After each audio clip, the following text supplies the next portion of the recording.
ऐसे बहू बहू नहीं चिल्लाती है। क्या कह रही है? कुछ नहीं माँ जी, कुछ नहीं माँ जी, आपके कान बज रहे होंगे। बुढ़िया के कान बहुत तेज हैं।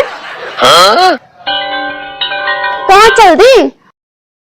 6 बज गए, जल्दी से चाय बना दे मेरे लिए।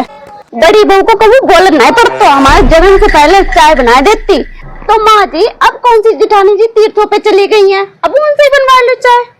और हाँ, अदरक थोड़ा कम डाली हो, महंगा हो है। तो माँ जी तौल के दे जाओ ना, 1 ग्राम डालू कि 2 ग्राम डालू? जी चलवा लो बस, जा जल्दी चाय लिया।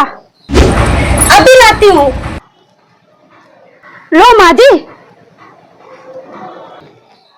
ला थोड़ा कम चाय पिया करो आप, फिर आपके एसिडिटी बनती है, फिर आपको दवाई की जरूरत पड़ती है।